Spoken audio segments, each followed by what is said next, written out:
Welcome back to Baby's Magic Desk. Today my mom is going to show you how to make a beautiful sunflower cake. ഒരു pretty and lovely sunflower ombre കേക്കിൻ്റെ പ്രിപ്പറേഷൻസും പാക്കിങ്ങും ഒക്കെയാണ് ഇന്ന് കാണിക്കുന്നത്. Ombre cake എന്ന് പറയുമ്പോൾ colourful cake തന്നെയാണ്. ലൈറ്റിൽ നിന്ന് ഡാർക്കിലേക്കുള്ള ഒരു ഡ്രീമി ട്രാൻസിഷനാണ് ഇതിൻ്റെ ഫ്രോസ്റ്റിങ്ങിന്. ബേസിക്കലി ഫ്രോസ്റ്റിംഗ് ബേസ്ഡാണ് ഈ നെയിം പറയുന്നത്. ഇനി വേണമെങ്കിൽ നിങ്ങൾക്ക് അതിൻ്റെ അകത്തുള്ള സ്പഞ്ചിനും അതുപോലെ തന്നെ കളേഴ്സിൻ്റെ ട്രാൻസിഷൻ കൊടുത്ത് ചെയ്യാൻ പറ്റും. ഞാനിവിടെ ചോക്ലേറ്റ് കേക്ക് ആയതുകൊണ്ട് ഫ്രോസ്റ്റിങ്ങിന് മാത്രമേ ആ ഓംബ്രേ ഇഫക്റ്റ് കൊടുത്തിട്ടുള്ളൂ. 7 ഇഞ്ചസിൻ്റെ പാനിൽ ബേക്ക് ചെയ്തിട്ടുള്ള 4 ലെയേഴ്സ് ചോക്ലേറ്റ് സ്പഞ്ചാണ് ഞാൻ എടുത്തിട്ടുള്ളത്. പിന്നെ ഫില്ലിങ്ങിന് ചോക്ലേറ്റ് വിപ്ഡ് ക്രീമും കവറിങ്ങിന് ക്രീം ചീസ് ഫ്രോസ്റ്റിങ്ങും. കേക്കിൻ്റെ ലെയേഴ്സ് സെറ്റ് ചെയ്യണതൊന്നും ഡീറ്റെയിൽ ആയിട്ട് പറയുന്നൊന്നുമില്ല കേട്ടോ. എപ്പോഴും ചെയ്യുന്ന പോലെ തന്നെ ഷുഗർ സിറപ്പൊക്കെ ആക്കി ഫില്ലിങ്ങൊക്കെ കൊടുത്ത് അതിനെ ക്രം കോട്ട് ചെയ്ത് സെറ്റ് ചെയ്ത് വെക്കാം. ചോക്ലേറ്റ് വിപ്ഡ് ക്രീമും ക്രീം ചീസ് ഫ്രോസ്റ്റിങ്ങും ഒക്കെ മുമ്പത്തെ വീഡിയോകളിലൊക്കെ ഞാൻ കാണിച്ചിട്ടുണ്ട്. അതുകൊണ്ട് സെപ്പറേറ്റ് ആയിട്ട് ഇങ്ങനെ എടുത്ത് പറയണില്ല. വീണ്ടും കുറച്ച് വിപ്പിംഗ് ക്രീം ബീറ്റ് ചെയ്ത് അതിൽ ചോക്ലേറ്റ് ഗനാഷ് ചേർത്തിട്ടാണ് ചോക്ലേറ്റ് വിപ്ഡ് ക്രീം ഉണ്ടാക്കിയിട്ടുള്ളത്. അതുപോലെ ക്രീം ചീസ് ഫ്രോസ്റ്റിങ്ങും ഞാൻ എൻ്റെ റെഡ് വെൽവെറ്റ് കേക്കിൽ പറഞ്ഞിട്ടുണ്ട്. ഞാനതിൻ്റെ ലിങ്കൊക്കെ ഡിസ്ക്രിപ്ഷൻ ബോക്സിലിടാം.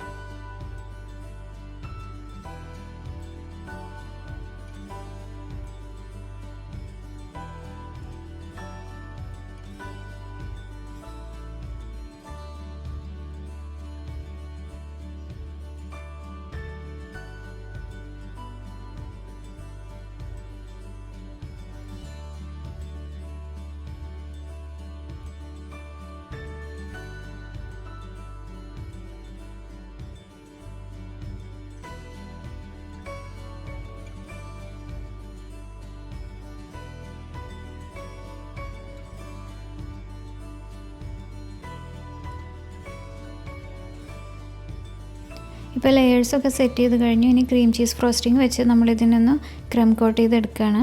അതിൽ ചോക്ലേറ്റ് വിപ്ഡ് ക്രീം പുറത്തേക്ക് വരാത്ത രൂപത്തിൽ ഒന്ന് മൊത്തത്തിൽ കവർ ചെയ്തെടുക്കുക.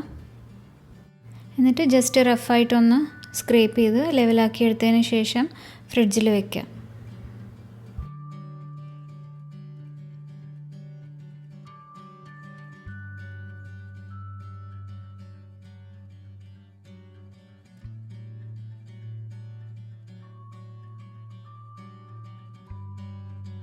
ഇപ്പോൾ ക്രം കോട്ട് കഴിഞ്ഞ് ഞാൻ കേക്കിനെ ഫ്രിഡ്ജിലേക്ക് മാറ്റിയിട്ടുണ്ട്. ഇനി പ്രിപ്പയർ ചെയ്തിട്ടുള്ള ക്രീം ചീസ് ഫ്രോസ്റ്റിങ്ങിനെ 4 ബൗളിലോട്ട് മാറ്റുന്നുണ്ട്. എന്നിട്ട് ഓരോന്നിലും ഓരോ ഷെയ്ഡ് കൊടുക്കുകയാണ് ചെയ്യുന്നത്.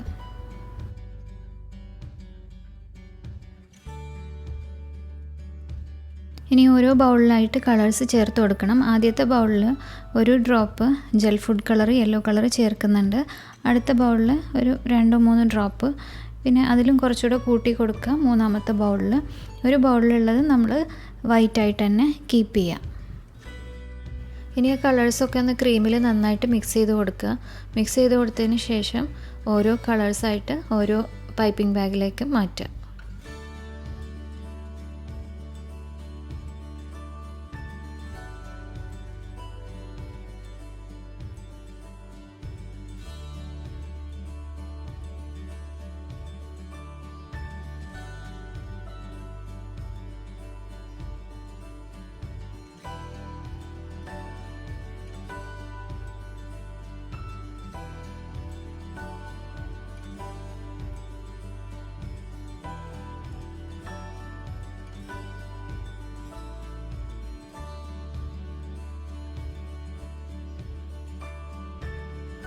ഇപ്പോൾ 4 ഡിഫറെൻറ്റ് ഷെയ്ഡ്സിൽ ക്രീമൊക്കെ റെഡിയാക്കി പൈപ്പിംഗ് ബാഗിലാക്കി വെച്ചിട്ടുണ്ട്. അതുപോലെ തന്നെ ഫൈനൽ ഡെക്കറേഷന് വേണ്ടിയിട്ടുള്ള സൺഫ്ലവറും എടുത്ത് വെച്ചിട്ടുണ്ട്.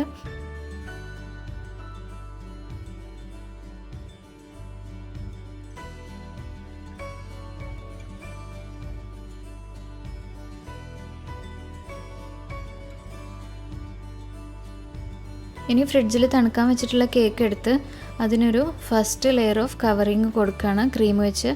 ഒരു ഒംബ്രേ എഫക്റ്റിൽ തന്നെയാണ് ഇത് ചെയ്യുന്നത്.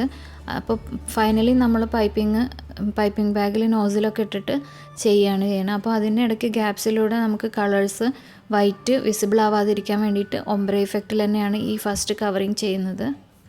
ടോപ്പിൽ വൈറ്റ് കൊടുക്കുക, അത് കഴിഞ്ഞ് സൈഡിലും 1-2 ലൈന് വൈറ്റ് തന്നെ പൈപ്പ് ചെയ്തതിന് ശേഷം വേണം ലൈറ്റ് യെല്ലോയിൽ തുടങ്ങി ഡാർക്ക് യെല്ലോയിൽ അവസാനിക്കുന്ന രൂപത്തിൽ 2 ലൈനായിട്ട് ഓരോ കളർ ഷെയ്ഡും പൈപ്പ് ചെയ്യാൻ. അത് കഴിഞ്ഞ് ഒന്ന് സ്ക്രേപ്പറൊക്കെ വെച്ച് സ്മൂത്താക്കി ലെവലാക്കി എടുത്താൽ ആ ഒരു ഒംബ്രേ ഇഫക്റ്റ് നല്ല സ്മൂത്തായിട്ട് തന്നെ നമുക്ക് കിട്ടും.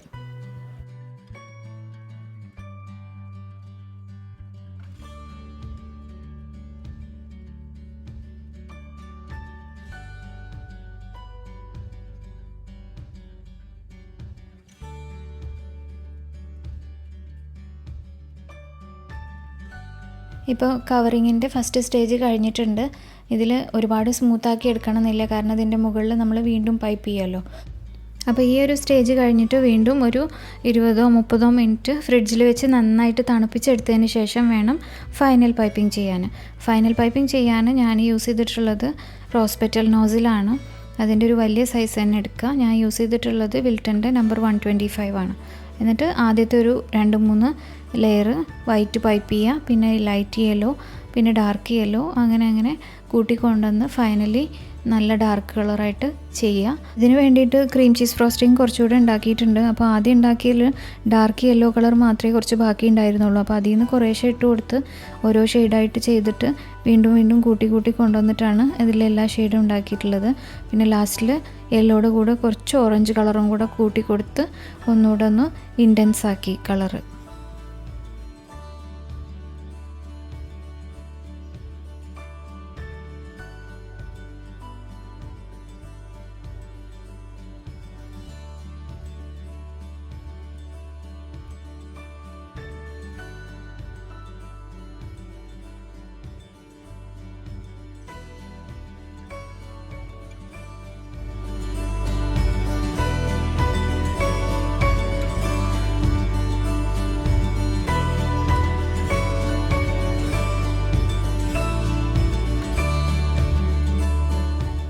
അപ്പോൾ ഈ ഒരു സ്റ്റേജ് കഴിഞ്ഞിട്ടാണ് കേട്ടോ യെല്ലോയുടെ കൂടെ ഞാൻ കുറച്ച് ഓറഞ്ചും കൂടെ ചേർത്ത് സൺഫ്ലവറിൻ്റെ ഒരു ഡാർക്ക് ഷെയ്ഡ് ഉണ്ടാക്കിയിട്ടുള്ളത്.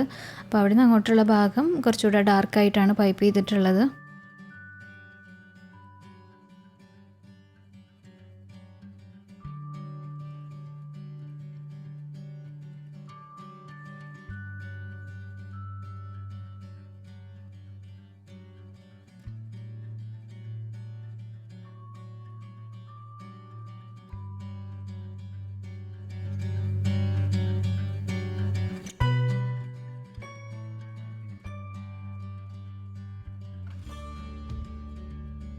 ഇപ്പോൾ നമ്മുടെ കേക്കിൻ്റെ വർക്ക് ഏകദേശം കഴിഞ്ഞു കേട്ടോ. ഇനി അതിൻ്റെ ഫ്ലവേഴ്സൊക്കെ ഒന്ന് സെറ്റ് ചെയ്തെടുക്കണം. എന്ന് വെച്ചാൽ അതിൻ്റെ പെറ്റൽസ് ഒന്നും കേടാകാത്ത രൂപത്തിൽ ഒന്ന് വാഷ് ചെയ്ത് അതിൻ്റെ സ്റ്റെമ്മ് കട്ട് ചെയ്ത് ഒന്ന് കവർ ചെയ്തെടുക്കണം. കാരണം കേക്കിൽ ഇൻസേർട്ട് ചെയ്യുമ്പോൾ നമ്മളെപ്പോഴും സേഫായിട്ട് വേണം വെക്കാൻ. ഇതുപോലെ നല്ല തിക്കായിട്ടുള്ള സ്റ്റെമ്മുള്ളതൊന്നും കേക്കിൽ സാധാരണ ഇൻസേർട്ട് ചെയ്യാറില്ല. പക്ഷേ ഇത് കസ്റ്റമറിൻ്റെ റിക്വസ്റ്റ് അനുസരിച്ചിട്ട് അവരുടെ ഒരു പ്രയോറിറ്റി അനുസരിച്ചിട്ടാണ് ഈ ഒരു ഫ്ലവർ വെച്ചിട്ടുള്ളത്. സാധാരണ ഇവിടെ ഫ്രഷ് ഫ്ലവർ ഷോപ്പുകളിലൊക്കെ കാണാറുണ്ട് സൺഫ്ലവർ ഇടയ്ക്കൊക്കെ. പക്ഷെ ഞാൻ ഈ കേക്ക് ഉണ്ടാക്കിയ സമയത്ത് ഒരുപാട് ഷോപ്പിൽ നോക്കിയിട്ടും സൺഫ്ലവർ കിട്ടിയില്ലായിരുന്നു. അവസാനം ഫേക്ക് ഫ്ലവർ വെച്ചാലോ എന്ന് വരെ വിചാരിച്ചതായിരുന്നു. പിന്നെ ലാസ്റ്റ് ഒരു ഷോപ്പിൽ നിന്ന് ഇതുപോലെ 2 സൺഫ്ലവർ കിട്ടി. അപ്പോൾ അതിൻ്റെ സ്റ്റെമ്മൊക്കെ നോക്കിയെടുക്കാനൊന്നും പറ്റിയിട്ടില്ല. നല്ല തിക്കായിട്ടുള്ള സ്റ്റെമ്മാണ് നോക്കിയിട്ട് കിട്ടിയത്. കുറച്ചുകൂടെ തിന്നായിട്ടുള്ളത് നോക്കിയെടുക്കാൻ അവിടെ ഒരുപാട് ഫ്ലവേഴ്സൊന്നും ഉണ്ടായിരുന്നില്ല.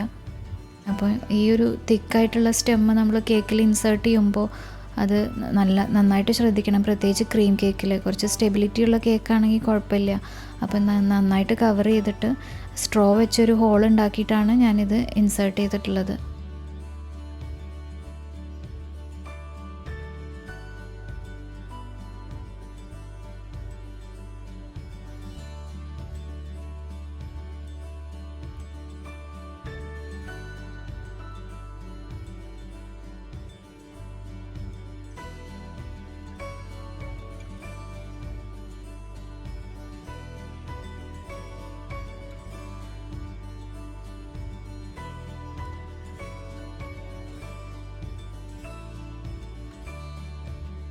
ഫ്ലവേഴ്സൊക്കെ വെച്ച് ഏകദേശം കേക്ക് സെറ്റ് ചെയ്ത് കഴിഞ്ഞ് സൈഡിൽ കുറച്ച് എഡിബിൾ പേൾസും കൂടെ ഇട്ട് കൊടുത്തിട്ടുണ്ട്, silver pearls.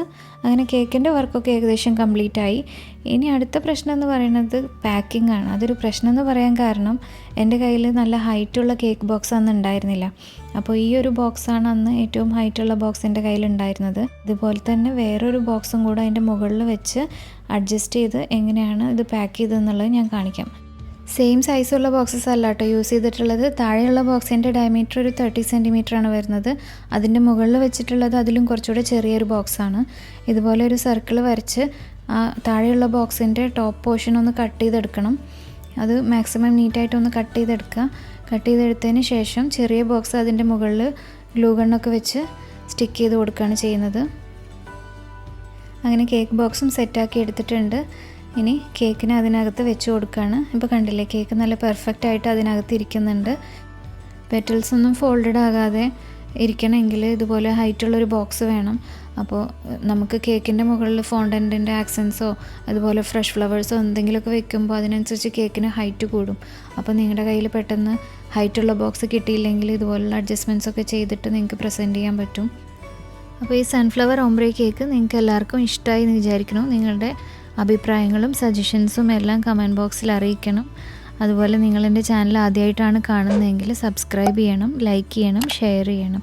Thank you so much for watching babies magic desk. Don't forget to subscribe and hit the bell icon. See you soon with another video. Until then, take care and bye.